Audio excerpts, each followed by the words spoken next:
प्राप्त करने देता है। कौन सा भोजन? आत्मा की खुराक परमात्मा की भक्ति है। इससे भी हमें वंचित रखता है। आप जब तक आपको ये ज्ञान नहीं प्राप्त हुआ था, ये भक्ति नहीं मिली थी, आप किसी भी भक्ति से संतुष्ट नहीं थे। किसी भी भक्ति से कितना जप कर लेते आपको कोई संतुष्टि नहीं थी। और इस आध घंटे का जोटा अगर आपका 1 घंटे का भी अवसर लग जाए ये भक्ति करने का, आप तृप्त नजर आते हो। ये वो अनमोल धन आपको प्राप्त हो गया है। तो गीता जी के ज्ञान को आपको कल सुनाएंगे। अब समय 2 घंटे के करीब हो गया है। बोलो सतगुरुदेव की जय।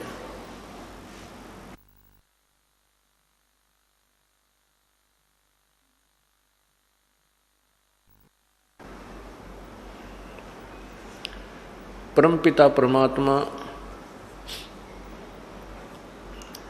सर्व सृष्टि रचनहार कबीर बंदी छोड़ जी की असीम कृपा से ये 5 दिवसीय समागम चल रहा है। ऐसे शुभ काम उस पूर्ण प्रभु की अपनी रजा से ही हुआ करते हैं।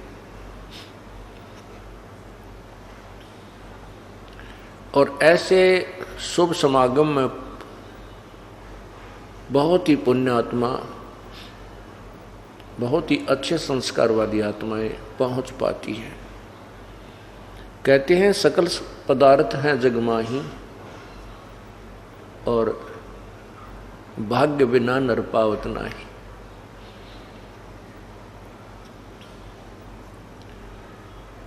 सत्संग में आने से प्राणी को ज्ञान होता है कि जो क्रियाएं तू पर करता आ रहा है ये कितनी आवश्यक है और कितनी अनावश्यक है।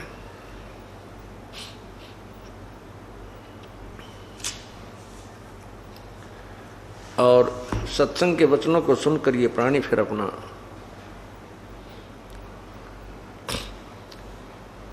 जीवन बदल लेता है, अपनी प्रक्रियाओं में परिवर्तन कर लेता है। और इतना ही काम है। जो बुराइयां हम कर रहे थे उनको त्याग देना है और जो प्रभु के दिए हुए नियम हैं, परमात्मा का जो संविधान है उसको स्वीकार कर लेना है। हम संविधान तोड़कर अपराधी बन जाते हैं, संविधान नहीं तोड़ेंगे तो हम अपराधी नहीं बनते। संविधान कैसे कैसे टूटता है। बुराई करने से परमात्मा का संविधान टूटता है। शराब पीने से, तंबाकू प्रयोग करने से, मांस खाने से और अन्य नशीली वस्तुओं का प्रयोग करने से, चोरी, डाके, ठगी, जारी, बुरी नीयत और अन्य झूठ, कपट, हिंसा आदि से परमात्मा का विधान भंग होता है, जिस कारण से ये प्राणी अपराधी बनता है। फिर आध्यात्मिक मार्ग के अंदर संतों का एक विधान प्रभु का ही दिया हुआ अन्य है, जिसमें है कि शास्त्र अनुकूल साधनाएं करना, शास्त्र विधि को त्याग कर मनमानी पूजा करना भी अपराध है। शास्त्रों में जो लिखा है कि पूर्ण परमात्मा ही भक्ति योग्य है, उसी की साधना से जीव का कल्याण संभव है, उसको त्याग कर अन्य जो पूजाएं करते हैं वो मूर्ख लोग हैं।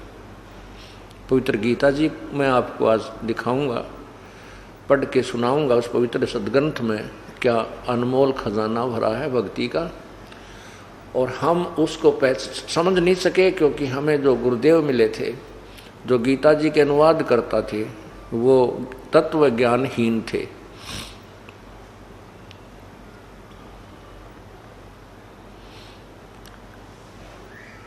फिर जब आप सत्संग में आते हो, गुरुदेव से उपदेश प्राप्त कर लेते हो, एक और विधान है, उसकी कुछ धाराएं और हैं उसी संविधान की। गुरु वचन निश्चय कर माने, पूरे गुरु की सेवा ठाने। गुरु वचन, गुरुदेव का जो आदेश है उसको अवश्य माने। यदि आप गुरुदेव का आदेश की अवहेलना कर देते हो तो आप फिर दोषी बन जाते हो।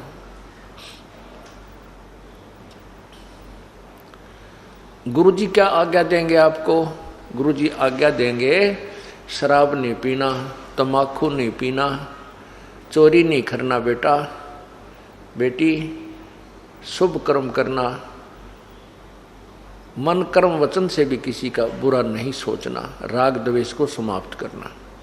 धीरे धीरे कम हो जाएगा, एकदम तो नहीं होता। सत्संग के जो वचन हैं, भक्ति है, ये ट्रीटमेंट है इन सभी विकारों को धीरे धीरे नॉर्मल करने का। कई भक्तजन कहते हैं कि हम तो नाम जब लेंगे काम क्रोध मोह लोभ अहंकार पर काबू पा लेंगे। वैसे क्या नाम लेना? नहीं, ये उनकी भूल है। यदि काम क्रोध मोह लोभ अहंकार पर नाम लेने से पहले काबू आ गया तो भक्ति करने की आवश्यकता है को नहीं। फिर तो वो परमात्मा तुल्य यानी देव स्वरूप आप पे हो गया। हाँ, नाम लेने से पहले जो विकार त्यागने हैं वो है सुल्फा, शराब, मांस, तम्बाकू, सिगरेट, बीड़ी आदि के माध्यम से जो भी हम प्रयोग करते हैं, इनको त्याग दोगे। ये भी बहुत ही आपकी बहादुरी है। ये भी आपसे नहीं छूटेंगे, नहीं त्यागे जा सकते हैं। आशीर्वाद संत का चाहिएगा। उस आशीर्वाद कई प्रकार से काम करता है। एक तो आपकी नीत साबित हो जावे, मैं बुराई त्यागना चाहता हूँ और आपका उपदेश लूँगा। हे परमात्मा, हे प्रभु, हे कबीर देव जी, और साथ में उन्हीं के नुमाइंदे अपने जिससे वो उपदेश लेना चाहते हैं उस संत को भी साथ रखे और कहे कि मैं उपदेश लेना चाहता हूँ, मेरी बुराई नहीं छूट रही है, हिम्मत दो प्रभु। तब परमात्मा का आशीर्वाद उस बच्चे तक पहुंचेगा। यदि उसकी नीत साबित है, वो त्यागना चाहता है, तो प्रभु जरूर मदद कर देगा और छुड़वा देगा। परमेश्वर की कृपा बनाया बीड़ी भी ना छूटे। बीड़ी तो सबसे कमजोर शत्रु है इस जीव का, यह ना छूटा उस परमेश्वर की रजा बिना। अब जो भक्त, जैसे कल आपको बताया था कि जो पुण्यात्मा पिछले जन्मों में कभी परमेश्वर की साथ रही हैं, शरण में रही हैं, वो स्वयं आए हैं या अपना कोई संत भेजा है, तो वो पुण्यात्मा से आज कितनी बुराई कर रही हैं। शराब भी रोज पिया करती, सुल्फा भी पीती थी, मांस भी खाती थी, तम्बाकू बीड़ी का भी प्रयोग करते थे। और जिस दिन से उपदेश लेने की ठानी, परमात्मा ने तुरंत चांदना कर दिया, उनकी सब बुराई छुटवा दी। अब उनको उनसे बांस आती है, बदबू आती है, दुर्गंध आती है। किससे? शराब मांस तंबाकू से। और फिर वो क्या बताते हैं जी, नाम लेने से पहले भी हम दुखी थे शराब और बीड़ी तय।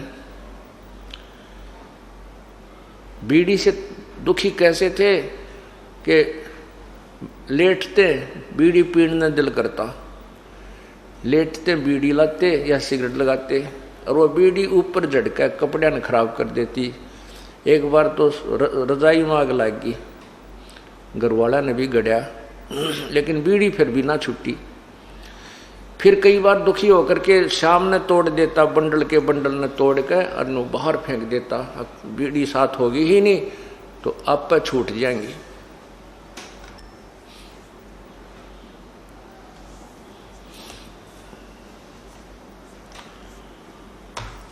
तो वो कहता है कि ऐसे करके हम शाम ने तो सो जाता, 1-2 घंटे के बाद फिर आंख खुल जाती, नींद से जाग जाता और बीड़ी की ललक उठती। वह जूठे टोटके पड़े पाती है ना, कितने छोटे छोटे से, उन ठाठा के पिया करता, बीड़ी छुट्टी नहीं। अब कृपा हुई है परमात्मा की, अब बदबू आती है। यदि कोई साथ बैठ कर दूसरा भी पीता है तो हमारे को वो अच्छा नहीं लगता। तो ये कृपा भी परमात्मा की होती है। अब जो भाई ये कह रहा था कि मैं तो काम क्रोध मोह लोभ अहंकार सबको त्याग कर फिर नाम लूँगा, वो आदमी नाम लेना नहीं चाहता या उसको ज्ञान गति नहीं। काम, क्रोध, लोभ, मोह, अहंकार ये परमानेंट एनिमी है इस आत्मा के, इस जीव के पक्के शत्रु हैं। और इनसे ना ब्रह्मा जी बच सके हैं, ना विष्णु जी, ना शिव जी। और फिर आम जीव की तो औकात क्या है? इन काम, क्रोध, मोह, लोभ, अहंकार से आप पे छुटकारा पाले नहीं हो सकता है। इसका एक बहुत लंबा ट्रीटमेंट है। छुटकारा तो होगा लेकिन लंबा ट्रीटमेंट है, जो इस तत्व ज्ञान और इस यथार्थ भक्ति विधि से ही संभव हो सकता है। क्या बताते हैं? सरंग, बरंग, मृग, कुरंग और पतंगा, इंद्री एक ठग्यो 30 अंगा, और तुमरे संग 5 प्रकाशा, ये योग युगत की झूठी आशा।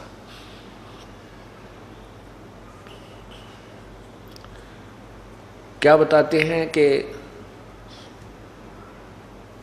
शब्द, स्पर्श, रूप, रस, गंध, ये 5 विकार जीव का लगा रखे हैं इस काल भगवान ने। क्यों लगा रखे हैं? कि ये परमात्मा की भक्ति ना कर ले। वह कभी कोई संत आवे और यथार्थ भक्ति का वो संदेश देवे तो वो उस भक्ति को कर ना सके, और दूसरी जो भक्ति हमारी है उसको ये करते रहें और उसमें ये काम, क्रोध में भी लिप्त रहें। तो इनकी यहीं पर जन्म मरण की प्रक्रिया बनी रहेगी। ये सूझबूझ से काल भगवान ने अपने ये विकार लगा रखे हैं।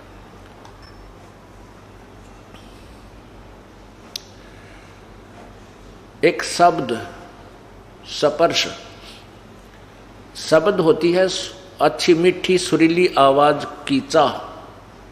ये शब्द का ये गुण है। शब्द, स्पर्श, रूप, रसगंध आदि ये 5 विकार हैं।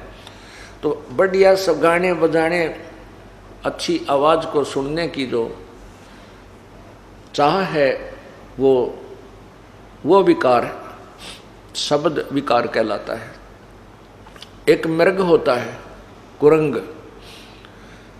उसके अंदर ये एक विकार है जो उसकी जान का शत्रु बन जाता है। उसको सुरीली तान सुनने की आवाज़ है।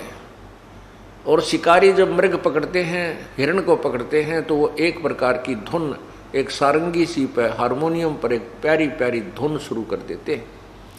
और वो मृग उस शब्द के वश होकर, उस सुरीली आवाज़ को सुनने के वश होकर के वहाँ से चलकर शिकारी के घुटनों में शीश रख देता है और प्यार से उसको सुनता है। उस एक शब्द विकार ने, एक कान के विकार ने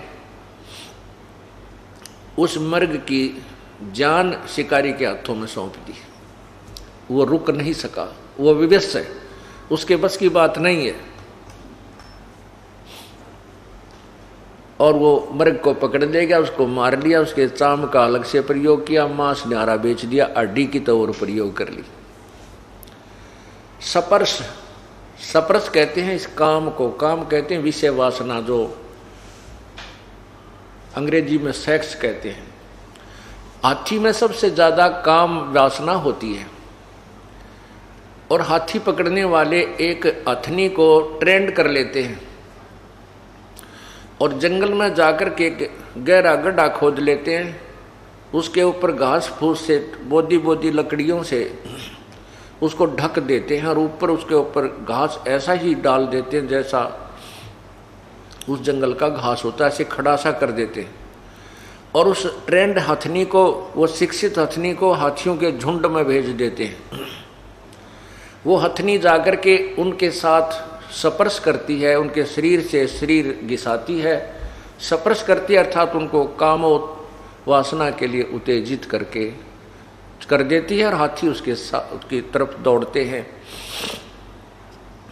उससे वासना करने की चेष्टा करते हैं तो हथनी वहाँ से चल पड़ती है, वो दौड़ लेती है, उसके साथ 5-7 हाथी भी साथ साथ चल पड़ते हैं।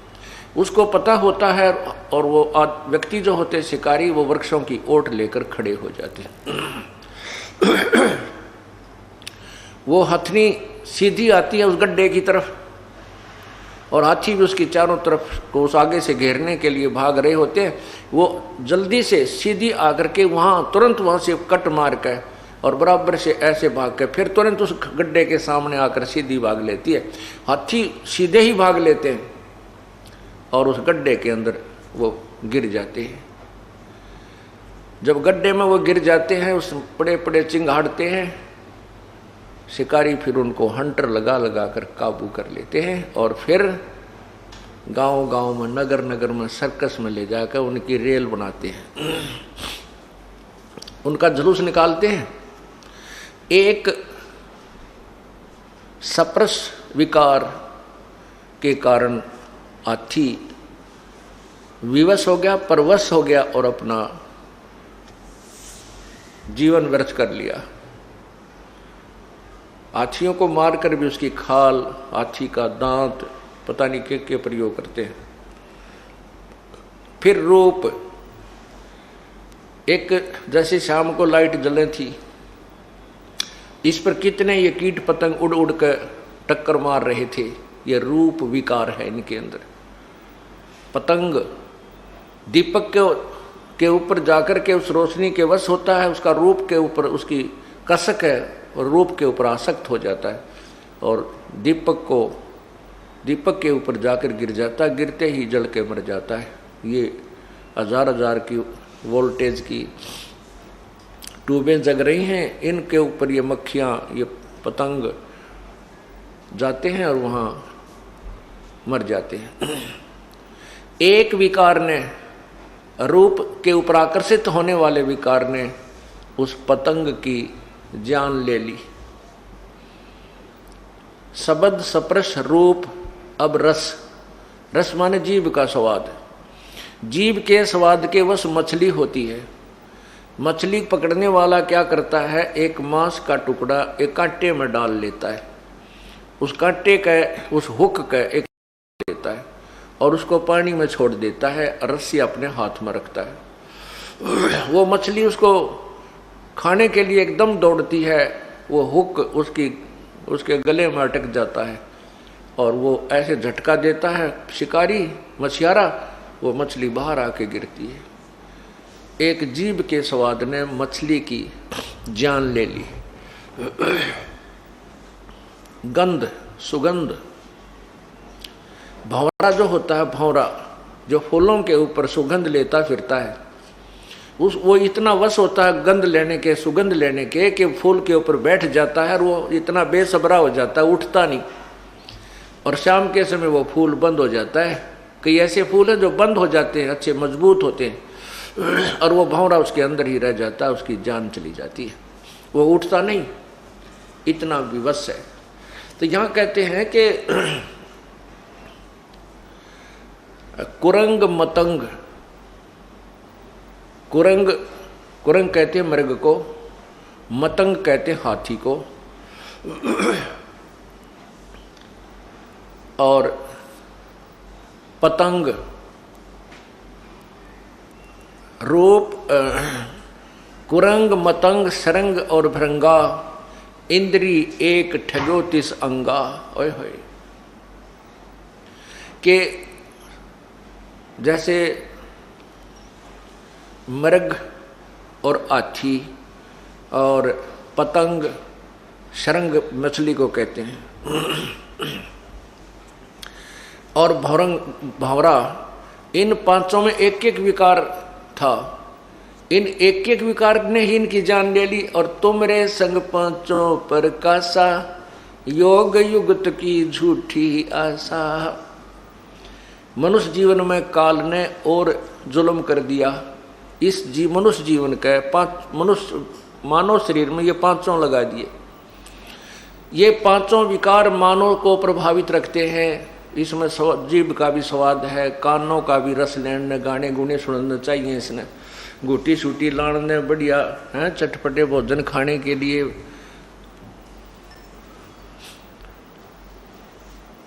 और विषय वासना भी कोई अंत ही नहीं इसके इस शरीर में।